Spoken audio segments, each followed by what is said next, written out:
विजय लक्ष्मी वडलापति उर्फ सिल्क स्मिता गरीब परिवार की एक ऐसी लड़की जिसे सपने देखने की मनाही थी। गरीबी की वजह से 10 साल की एज में पढ़ाई छोड़नी पड़ गई। माँ का हाथ बटाते बचपन चूल्हे चौके में बीतने लगा, लेकिन दिल में कहीं एक्ट्रेस बनने की चाहत थी। लेकिन हाय रे किस्मत, बड़े होते ही बिना उन्हें बताए उनकी शादी फिक्स कर दी गई।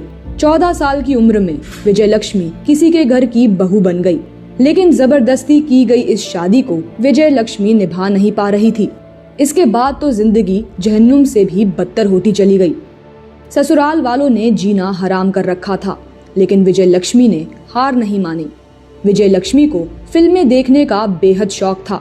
जैसे शादी के दौरान किसी ने उनसे नहीं पूछा कि उन्हें क्या चाहिए। ऐसे में एक दिन सब कुछ छोड़कर बिना किसी को बताए विजय लक्ष्मी भी चेन्नई अपनी एक आंटी के पास रहने चली गई। यहीं से विजय लक्ष्मी के दिमाग में आया कि वो एक हीरोइन बन सकती हैं। शुरुआत होती है मेकअप गर्ल के तौर पर। शूटिंग के दौरान विजय लक्ष्मी हीरोइन के चेहरे पर टचअप का काम करने लगी। हीरोइन बनने का सपना यहाँ से और भी उड़ान भरने लगा। लिहाजा विजय लक्ष्मी अपने कनेक्शन बढ़ाने लगी। प्रोड्यूसर से दोस्ती होने लगी। ये दोस्ती रंग लाई, लेकिन इनकी शुरुआत होती है तब जब एक दिन विजय लक्ष्मी एवीएम स्टूडियो के पास आटा खरीदने गई तो उन पर लेट डायरेक्टर विनु चक्रवर्ती की नजर पड़ी और उन्होंने उनका लुक देखते ही कहा कि मिल गई उनकी हीरोइन। उन्होंने उन्हें पहले कुछ दिन बात करना, उठना बैठना सिखाया और डांस सिखाया। इसके बाद तो साल 1979 में मलयालम फिल्म इनायथेड़ी में पहली बार लोगों ने पर्दे पर एक ऐसी लड़की देखी जो गोरी नहीं थी, छरहरी नहीं थी, अदाओं में शराफत नहीं थी, आंखें आम लड़कियों की तरह शर्म से झुकती नहीं थी।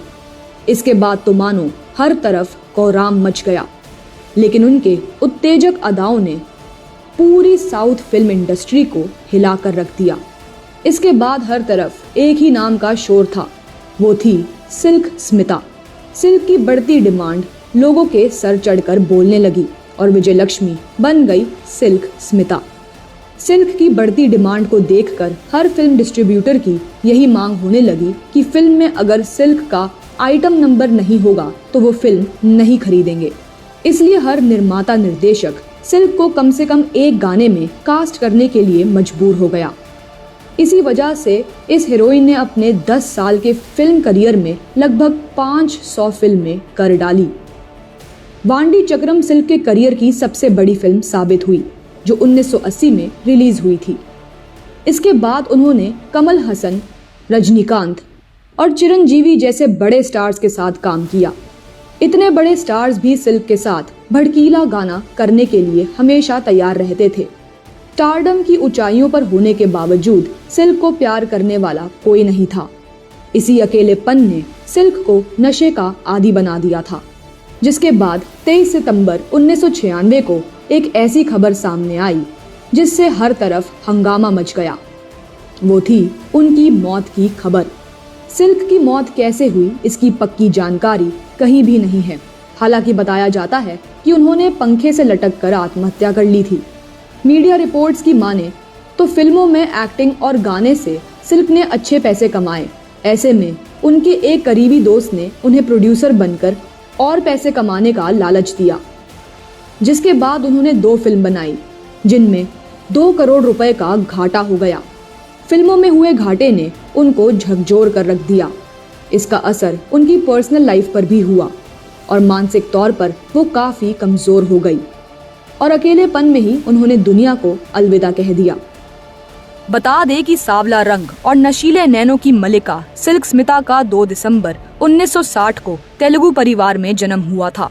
वो आंध्र प्रदेश के कोलावी गांव से थी। उनका जन्म तो विजय लक्ष्मी के रूप में हुआ था, लेकिन चकाचौंध की इस दुनिया में उन्हें सिल्क स्मिता के नाम से जाना गया। आज वो भले ही इस दुनिया में नहीं है, लेकिन आज भी भारतीय सिनेमा के इतिहास में अपना नाम दर्ज करा चुकी हैं। उन्हें सेंसुअलिटी ऑफ क्वीन के नाम से भी जाना जाता है। ब्यूरो रिपोर्ट, क्राइम तक।